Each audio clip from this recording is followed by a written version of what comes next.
Pigeonholed. Pigeonhole. Pigeonhole. Pigeonhole. Pigeonhole. Pigeonhole. Pigeonhole. Pigeonhole. I woke up from my nap one sunny spring afternoon, rolled over to lean on my pillow, and took my position up at the windowsill for scanning.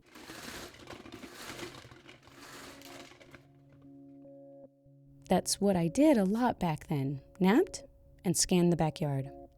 I wasn't looking for anything in particular, I don't think. Just checking that everything nearby was still in order since the last time I checked. I had to look for order outside of myself a lot because it wasn't there on the inside. But I'll tell you about that later. Right now, you need to hear about what I found on that afternoon scan. A bald eagle. Yeah, that's right. In the middle of an urban neighborhood in Portland, Oregon, a bald eagle. Dead on my fence. Remember how a minute ago I said I didn't have a lot of order inside my head? I dressed and ran downstairs.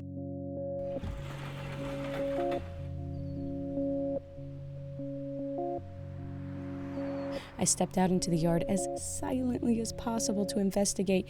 You have to be silent around dead bald eagles in the city because they might not really be dead. Or bald eagles, but just in case. Just in case. I floated up to the back fence, lamenting that I didn't have any up-to-the-elbow leather gloves in case it wanted to perch on me like they do at the Audubon Society, in case it wasn't dead yet. But it wasn't even a bald eagle. It was just one of those chickens.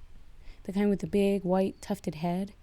She was there, not dead or even perched, but full on lying down on top of one tiny fence post. It didn't look comfortable to me, but I don't really know what goes on in the head of a chicken, around tastes and preferences and all. I'm Cheryl, and this is Pigeonhole. The next step I figured was to find an expert chicken remover. I was concerned that if I tried to get her, either I'd fall off the chair I might stand on, or she would bite me. So I ran around to the next block to knock on doors and find the chicken's owner.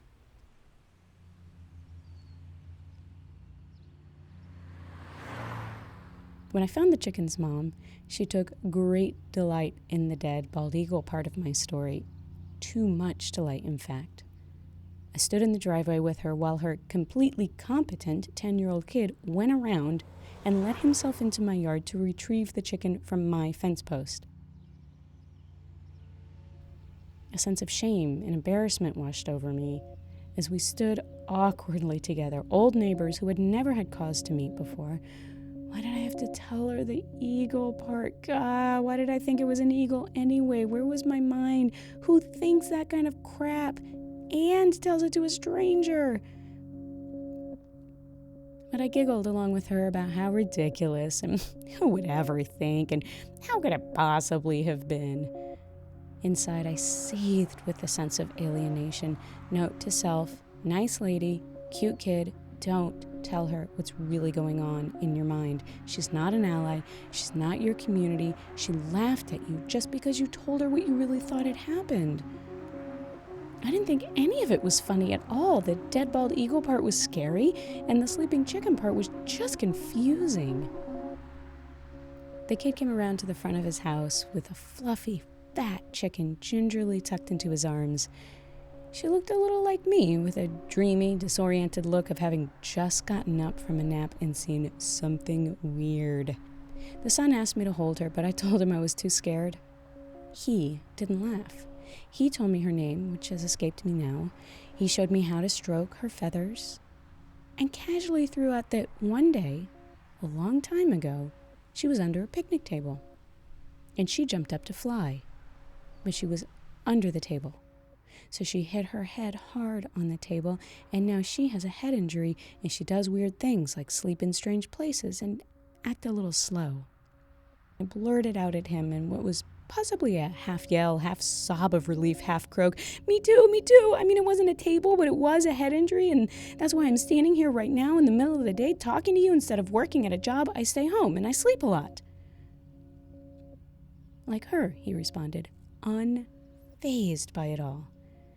Yeah, like her, I offered back as I reached over and tested out a small couple of pets to her silky, feathered back.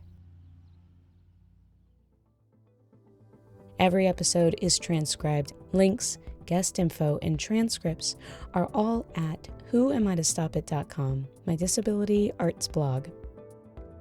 I'm Cheryl, and this is Pigeonhole. Pigeonhole. Don't sit where society puts you.